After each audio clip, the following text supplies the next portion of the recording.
Sometimes I get frustrated with where evangelicals are because I worry when there's a blending of politics and religion. That concerns me because that lends itself toward the type of tribalism that we saw with Governor Sununu yesterday on TV. And when politics becomes religious-like, that becomes very dangerous. Hey everybody, Denver Riggleman here, Coalition of the Sane. And today we have Reid Ribble.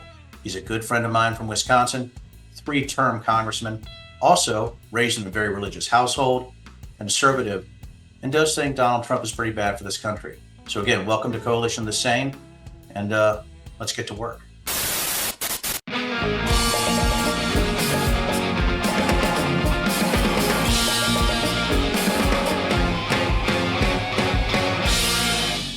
Thanks for coming on, Mr. Reid Ribble, former congressman from Wisconsin. And I want to just really quick, last time when we get started, we talk about where you came from, right? How you were raised. So what really got you into politics, but where did you come from to be the kind of person you are today? Yeah, that's a really good question, and one that I think about quite a bit now that I've got grandchildren. You know, my father was a chaplain for 2 counties in Wisconsin for the sheriff's department. He was a Baptist minister. I grew up in an evangelical home, a very strict, almost fundamentalist type of home. My parents were both conservative, my mom more so than my dad. And so when I got through high school, I was really interested in construction. I worked with my hands. I wasn't a very good student. And so I decided to go into the roofing business, and I built a career there. Finally retiring in 2009 when I sold my company to some of my fellow employees.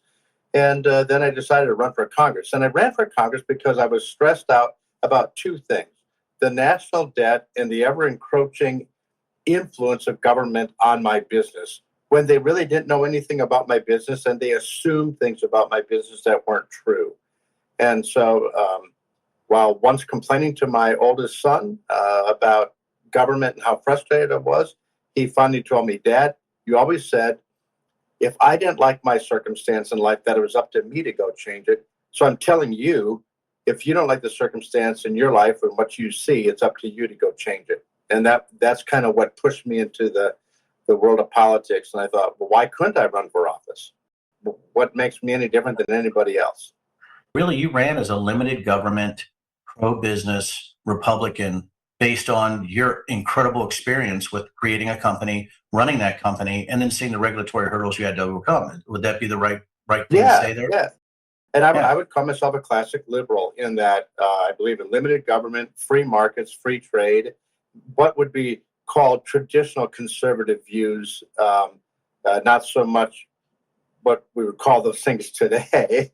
But just kind of weird how the America First kind of mega movement has abandoned many of those things. And so it's easy for a conservative or classic liberal, as I call myself, not a social liberal, to be kind of in no man's land in today's political world. Well, Reid, welcome to our boat. And you know that you're an incredible example to me, the way that you actually handle issues. And I know that we have actually drank together in my distillery, which makes us friends for life. Yeah. But when you talked about your growing up, that your mom was much more conservative than your father, and it's also my family. My mom was much further to the right than my dad or my stepdad. Yeah. Her belief systems are very rooted in that, people are ordained to be leaders, people are called to be leaders by God, and things of that nature. My guess is, are you still pretty religious, Reid? Yeah, I mean, I still attend church regularly. There's sometimes I get frustrated with where evangelicals are because I worry when there's a blending of politics and religion. That concerns me because that lends itself toward the type of tribalism that we saw with Governor Sununu yesterday on TV.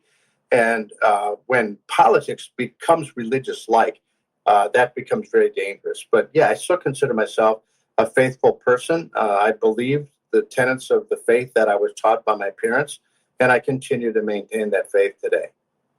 Well, you're a smart man. I was going to ask you about Sununu, but also about the hush money trial, like how both of those things have to bother you in a way, based on the fact that Sununu said no matter what charges Trump is convicted of, what he's done in the past, he would still support him. I would love to get your take on that, based on the fact that you are, to me, a man of faith. You're also a man of integrity. And when you look at this, why do you think that Republicans are so wed to Donald Trump as being president? And do you think part of that is the evangelical issue with them thinking that Donald Trump maybe is ordained or called by God for this specific mission to destroy, the globalists and the deep state? Well, I think that's where it started. That they felt, and let's face it, the evangelical church and evangelicals in kind of as a whole are much more conservative leaning in their politics than progressive. And so, which in and of itself can sometimes be a challenge, but I think they want government out of religion. And so what they did, though, is they melded religion when Donald Trump came on the scene. And that becomes a real challenge for the country, because what we're seeing now is an advancement of tribalism in a way that's, well, quite frankly, not just scary, but weird. The idea that a governor would get on TV and say, no matter what Trump's convictions are, no matter he's now the guy, he's our nominee. We've got to get behind him. And at some point, you have to be able to break from that tribe. And that is a very scary thing, because you can then become an outcast.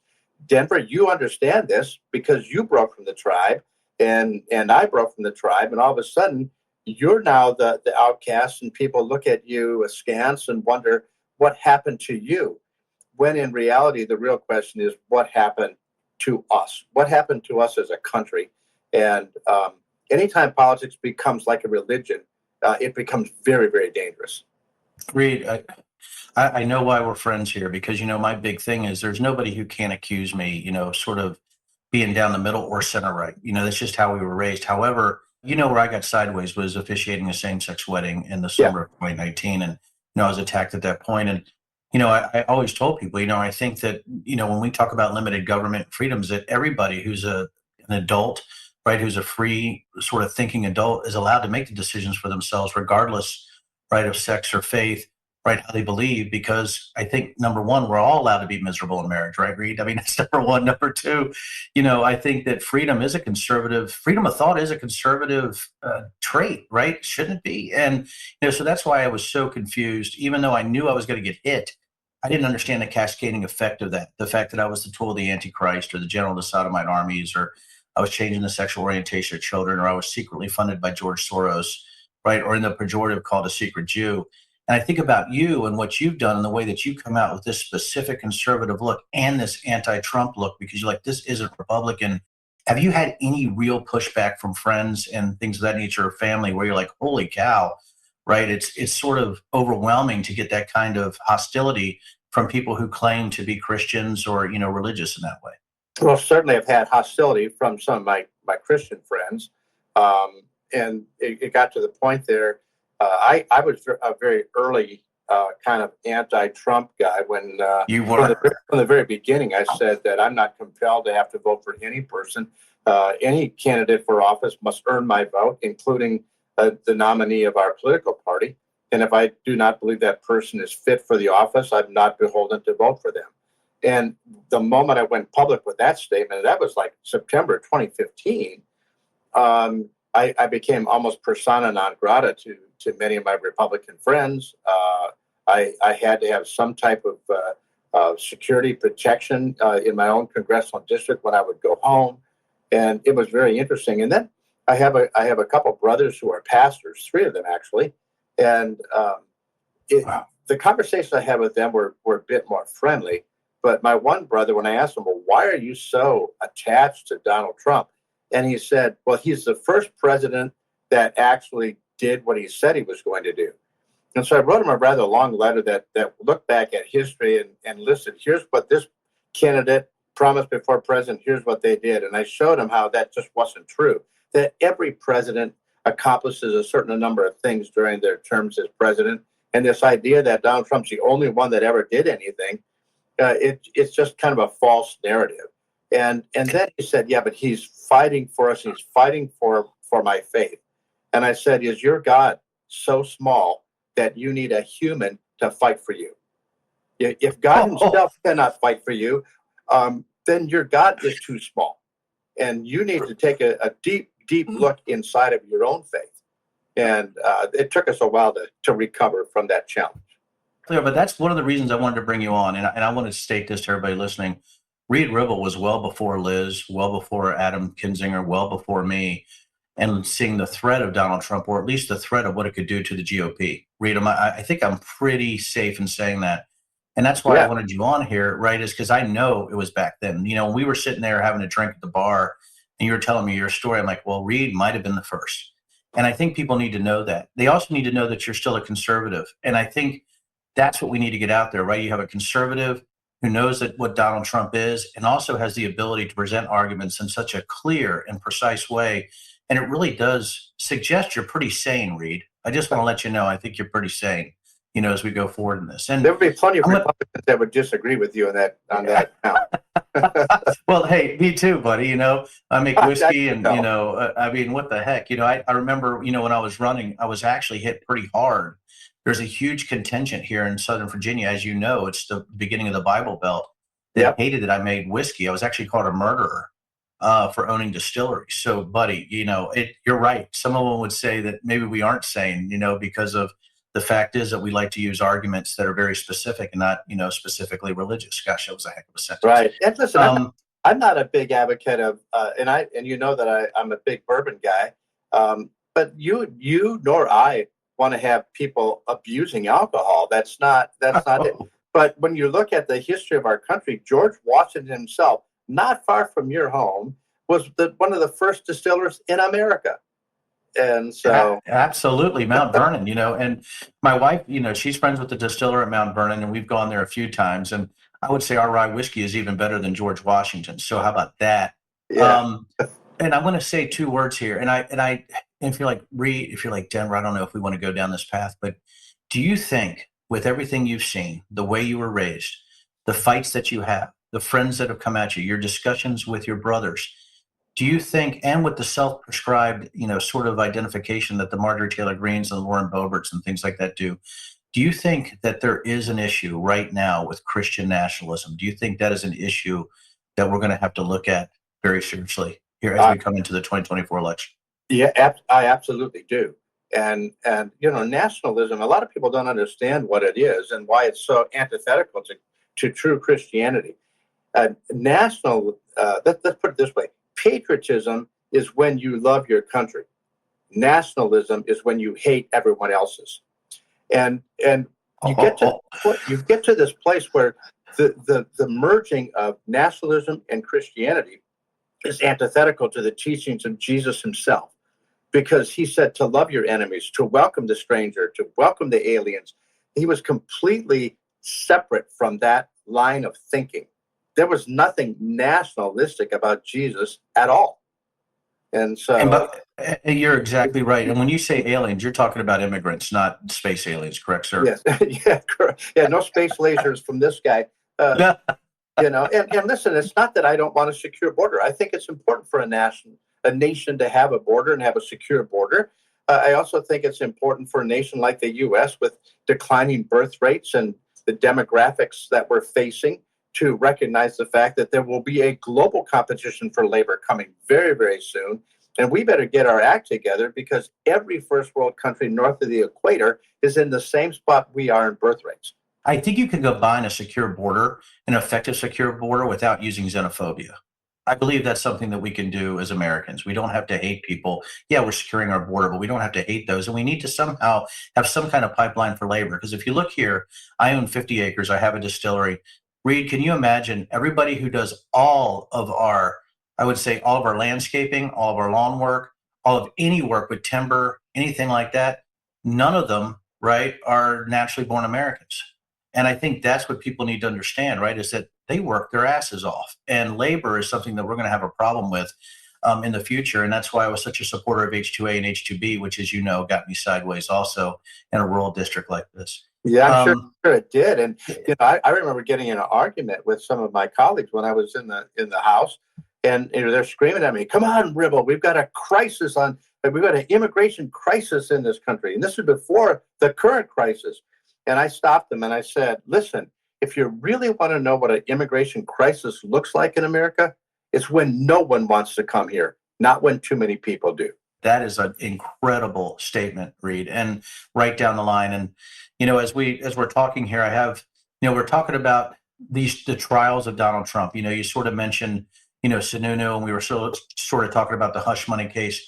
What do you think? Is there going to be any impact on Republicans voting for Trump based on the court trials that he's going through right now, based on the actual court proceedings that he's going through right now? I don't think on this one. I think the weakest of all the cases is the hush money case, and I think people see it as another New York liberal attorney going after Trump, and I don't think it's going to have that much impact. But I tell you which one would. I think if the trial down in Florida on the classified documents case, where he was bragging about, I mean, he just can't help himself, and so he has to show off these things. And I think he was keeping classified information as a trophy, and he deliberately hid it from the American people and from the National Archives. And I think that one probably would have some impact. And believe me, it only takes a handful of voters in 5 states, and this election turns. He won. He lost Wisconsin in 2020 by only 20,000 votes, and so It doesn't take many people to turn away from him. And I think it could have an impact there. But the fact that it hasn't already had an impact says something about us. It really does say something about us. Well, we talk about evangelicals, right, and our upbringing, which, as you know, mine was also very religious. And the hush money case, I thought might hurt based on the morality of it when it started years ago. But right now, most people are saying that Stormy Daniels lied. The only reason he was giving her money, right, was because she was extorting him. So that's what most Republicans believe. And you think about that, you sort of shake your head like, my goodness, after what he said in the bus to Billy Bush, right? And now this actually tracks, right? And also being held liable, right, for sexual assault. So I mean, all these things sort of pile up, and they still don't seem to care. I think you're right about the classified documents case. I would think morally, the hush money case would have turned some evangelicals. I don't think it has. With the people that are actually real. I'm a bit surprised it hasn't. But if the video or the Hollywood Access tape didn't turn them, this certainly isn't going to do it. Again, an amazing point. And I think you're right about the classified document case. As somebody who's been in the intelligence business, I have to say it's still shocking to me, right, that they had that many documents just scattered about. And when I looked at those cover sheets of secret and top secret on the floor, it's sort of gobsmacking to an intelligence professional. And by the way, Reid, listen, I know people said this before, but if I was hiding classified documents in my bathroom with the cover sheet still attached, I would be in jail right this second. Oh, yeah. Any member of Congress would be in jail. I think, for sure. But as an intelligence guy, Denver, what do you say then to the Republicans who will always go to the whataboutism? Well, what about Joe Biden having them in his garage? Or what about Mike Pence having them? How do you answer that? What I answer usually, I said it's specifically intent. When you're looking at classified documents, and you're looking at intent, right, and just the pure volume of those classified documents, right, there is a difference in intent when you're talking about classified documents and transparency. But I tell them this also. Whataboutism is not an effective argument when you break the law. Yeah, that's exactly right. And so you can't say I should get away with murder because somebody else did. Exactly. But there's also, I think, the issue where he shared those classified documents with others, kind of showed them off. And that is a national security threat that should not be taken lightly. And as somebody who actually, is a center-right guy, and as you are, Reid, we understand that if you're willing to break the law just to actually preserve whatever you have going forward, you're not a person who should be leading this country. And, that's just where I stand. And Reid, I got a feeling we probably agree a little bit on that. Yeah, I do not believe that Donald Trump is fit to be president of the United States. And I'm absolutely dismayed when you looked at the polling during the Republican primary, the presidential primary. Any of the candidates polled better than Donald Trump, and Nikki Haley especially polled extremely high. And if Republicans were serious about winning, they should have made Nikki Haley their nominee, because she was winning by 12, 14, 15 points, and she would have pulled those down ballot races, particularly in the House where they're likely to have a problem in the fall. She would have pulled those through with those coattails. And so what this tells me that they're really not serious at this point. The formal GOP is just a mess. I tell you, talking about the unserious, Reid Ribble, you are a man of specific and very sane opinions. And I really enjoy it, buddy. And I want to thank you so much for coming on. And the fact that you said the hush money case wouldn't bother Donald Trump, I'm with you. Is there anything you'd like to end with, since you are now a member of the Coalition of the Sane? Is there anything you'd like to end with, Mr. Ribble? Yeah, the only thing I would end with, here's my personal challenge for my fellow evangelicals and fellow Christians of whatever stripe you may fall in, is that more now than ever, we need to be praying for our country, praying for our leaders, and actually seeking some level of divine intervention on behalf of the United States. And so I continue to pray for our country. I continue to hope for the best for America. And I view this as a bit of a cycle that at some point we'll move through, and hopefully the damage won't be too great. Well, Reid, as part of Coalition of Sane and somebody who is such a good person inside and out, I want to thank you for being here, my friend. And, Great to be with you. I hope you come back to visit. And I know it's early in the morning where you're at, so thank you, and get some coffee and some eggs, and let's rock and roll. And thank you for working with me on this, buddy. I appreciate you. You're very welcome. Have a great week.